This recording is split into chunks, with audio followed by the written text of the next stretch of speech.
Caroline Whitman, 38, a published author, lived what she thought was a fairy tale in her Manhattan brownstone.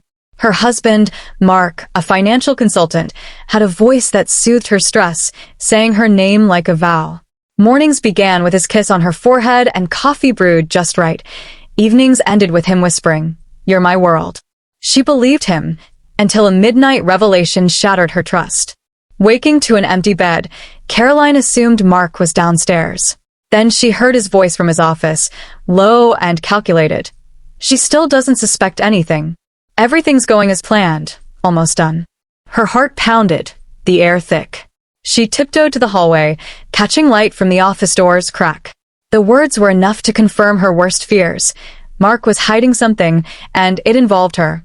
When he returned to bed, slipping under the covers with practiced calm, she lay still, pretending to sleep, her mind racing. She didn't know his plan, but she knew she was its target. The next morning, Caroline moved like a ghost through their kitchen. Mark slept, his breathing steady, while she stood by the coffee maker, hands trembling. She'd never checked their finances. Mark handled bills, savings, investments. Trusting him was what a good wife did, she'd thought. But now, trust felt like a trap. Opening the banking app, she saw dozens of withdrawals. $500, $1,000, $750, $2,000, over 3 months, small but cumulative, painting a sinister picture. When Mark appeared, catching her, his casual tone belied a flicker of surprise. "Just checking," she said, forcing nonchalance. "Some charges look unfamiliar." He poured coffee, offering a practiced smile. "Small investments I forgot to mention." His eyes avoided hers. Something snapped, not anger, but clarity. She nodded, feigning acceptance, but began watching him. His constant phone use, face-down screens, and stepped-out calls raised red flags. "Just business," he'd say, brushing her off. Worry turned to resolve. She needed answers fast. 2 days later, opportunity struck. After dinner, Mark left his phone on the dining table, a rare lapse.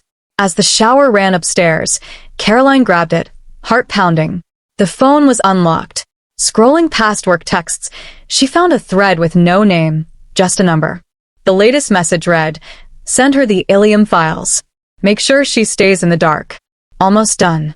Her stomach churned. Who was her? Was it her? She replaced the phone, splashed cold water on her face, and steadied herself. Mark's kiss that night felt like a lie, but she smiled, letting him think she was still in the dark. That was his mistake. The next morning, as Mark left for work, Caroline called Anna Prescott, her college friend and a sharp estate attorney. Reconnected over coffee last summer, Anna was now her lifeline. Caroline spilled everything: Mark's whispers, the withdrawals, the Ilium files. Anna's voice was firm. "How much money?" "Close to $500,000, Caroline said. A pause, then Anna's command. "We need to move your assets now. A trust in your name, legally protected. He won't touch a dime." Caroline agreed, her life, apartment, royalties, investments on the line. Over 72 hours, Anna and her team worked relentlessly. They transferred the apartment title, locked down investments, and secured every asset in a trust. When Mark returned with takeout, his charming smile intact, he had no idea the fortress was built. Caroline played along, but she was ready. 4 days later, Mark made his move. Home early, dressed sharply, he sat across from her at the dining table, sliding over a folder. "We need to talk," he said, smug. Inside were divorce papers. "It's for the best," he continued. "We've grown apart." Caroline kept her face unreadable. "Really?" His hesitation betrayed uncertainty. She slid the folder back. "Before we go further, you should know I've moved everything, the apartment, accounts, royalties, into a protected trust. You can't touch it." His face paled. "You can't do that." "I already did," she said, steady. "Life is unpredictable." He stood, jaw tight. "We'll see you in court." She smiled. "Go ahead. Try." She thought it was over, but Mark escalated. 3 days later, at her publishing office, whispers and sidelong glances unnerved her. Her assistant, Rachel, handed her a printout from an anonymous forum. "CFO hides funds during divorce using company money." Comments named Caroline, accusing her of embezzlement. Mark was behind it, she knew, aiming to ruin her professionally. She called Anna, fear mixing with fury. "He's trying to destroy me," she said. Anna nodded. "He's playing dirty to force a settlement. We'll send a cease and desist and sue for defamation if he pushes." 3 days later, Anna called with worse news.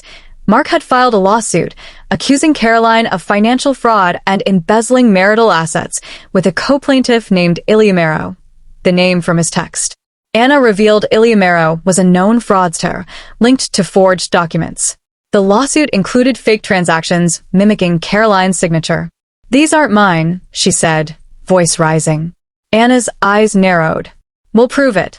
They enlisted a forensic finance expert, working tirelessly to trace records and verify Caroline's transactions. The fakes unraveled, dates misaligned, signatures off, no paper trail to her accounts. Mark's lies were crumbling. A month later, in court, Caroline sat beside Anna, dressed in navy, shoulders back. Mark looked twitchy, unprepared. Their airtight documentation exposed Iliamero's absence and the forged papers. The judge dismissed Mark's claims, denying him access to the trust and ordering him to pay Caroline's legal fees. Outside, he approached her, voice low. "You didn't have to do this." She met his eyes. "No, Mark, you didn't." Then she walked away. Weeks later, Caroline rebuilt her life. She wrote again, took walks in Central Park, and let peace replace chaos. Victory wasn't joy, it was the absence of fear. She learned trust is a gift, but control is a right. Never surrender your power blindly. Know your worth, act before it's too late, and let truth outshine betrayal. If this resonates, share it. Strength isn't surviving the storm, it's owning the sky afterward.